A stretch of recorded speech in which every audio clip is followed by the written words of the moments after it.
অনেক মাদের postpartum depression হয়। বাচ্চা হওয়ার পর প্রচণ্ড খিটখেচে, মন খারাপ, কোনো কাজ করতে ভালো লাগে না। বাচ্চাকে দেখলে মনে হয় বাচ্চাকে একদম ছুঁড়ে ফেলে দেই, অথচ বাচ্চা আমার নিজের, আমি নিজেও বুঝতে পারছি। খুব খুব কষ্ট হয়। অনেক নারীদের কিন্তু এর মাঝ দিয়ে যেতে হয়। যারা আগে থেকে বিষণ্ণতায় ভুগছেন তাদের এটা হওয়ার চান্সেস অনেক বেশি থাকে, অথবা প্রিভিয়াস প্রেগনেন্সিতে যাদের পোস্টপার্টাম ডিপ্রেশন ছিল তাদের সেকেন্ড প্রেগনেন্সিতে হওয়ার সুযোগ বেশি থাকে। আমরা কি করব? আমরা এটাকে একটা রোগ মনে করব, খুবই দ্রুত সাইকিয়াট্রিস্টের কাছে আসব এবং কিছু ওষুধ খাবো, যেটা অবশ্যই ব্রেস্টফিডিংয়ে সেফ, এবং ব্রেস্টফিডিংয়ে করিয়েও আপনি সেই ওষুধটা খেতে পারবেন। পোস্টপার্টাম ডিপ্রেশন খুব বেড়ে গেলে এমনও কিন্তু হয় যে খুব রেয়ার কেসেসে বাচ্চাকে মা পর্যন্ত মেরে ফেলে। যদি মেরে নাও ফেলে, বাচ্চাকে মারে, বিছানা থেকে ফেলে দেয়, বাচ্চার ইনজুরি হয়। সো এটাকে হালকা করে দেখার অ্যাবসলিউটলি কোনো উপায় নেই। বাচ্চাকে বুকের দুধ খাওয়ানো অবশ্যই জরুরি 2 বছরের জন্য, কিন্তু আপনার মা যদি অসুস্থ হয়ে যায়, বাচ্চাকে মারতে থাকে, সেক্ষেত্রে তো আরও সমস্যা। বাচ্চার মার মানসিক সুস্থতা অনেক বেশি জরুরি যেন বাচ্চার মার বুকের দুধ খাওয়ানো।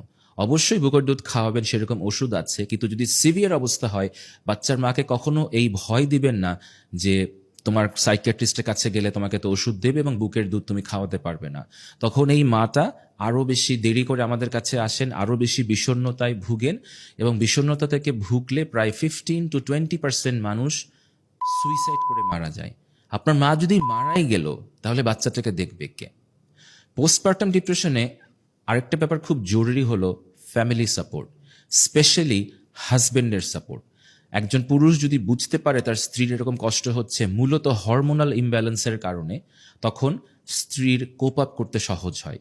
হাজবেন্ড যদি তাকে বলেন যে তুমি তো চাইলেই পারো, এত বেশি মুড সুইং কেন হয়, কি হয়েছে তোমার, তোমার তো এখন খুশি থাকার কথা যে আল্লাহ একটা বাচ্চা দিয়েছেন, তখন এই কথাগুলো আসলে ইমপ্লিসিট জাজমেন্ট।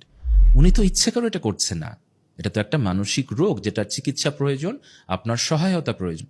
আপনার স্ত্রী যদি আজকে করোনা হতো, ডায়াবেটিস হতো, ক্যান্সার হতো, আপনি তো তার পাশে বসে থাকতেন, তাকে সাপোর্ট দিতেন, সহায়তা দিতেন, তাকে আপনি ব্লেম করতেন না। মানসিক রোগটা আমরা বুঝতে পারি না দেখে আমরা মানসিক রোগীদেরকে ব্লেম করে থাকি। আপনার সাপোর্টই তাকে অর্ধেক সুস্থ করে ফেলবে। আপনার বাসায় যদি কেউ তাকে নেগেটিভ কথা বলে, যেমন আপনার মা বা আপনার বোন বা আপনার নেইবার্স, আপনি সবসময় আপনার স্ত্রীকে প্রোটেক্ট করে রাখবেন।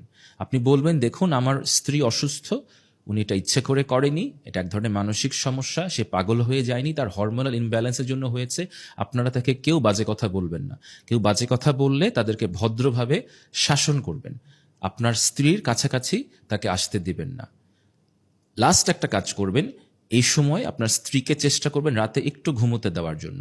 তিনি যদি ব্রেস্ট ফিডিংও করে, ব্রেস্ট ফিডিংয়ের মাঝে যেন একটু ঘুমাতে পারে, বাচ্চাটা যেন অন্য কেউ একটু দেখতে পারে। প্রয়োজনে আপনি একজন কাজের মানুষ রাখুন, অথবা ফ্যামিলির কেউ যেন বাচ্চাটা কিছুক্ষণ দেখতে পারে। আমি আবারও বলছি, খুব জরুরি হচ্ছে পোস্টপার্টাম ডিপ্রেশন ঠিক করা। বুকের দুধ খাওয়ানো যাবে, অন্য সব কিছুই করানো যাবে, কিন্তু মা যদি অসুস্থ হয়ে যায় একবার এবং আরো সিভিয়ার ডিপ্রেশনে পড়ে সুইসাইডাল অ্যাটেম্প নেন, তাহলে এই বাচ্চা তো আর মাকে পাবে না।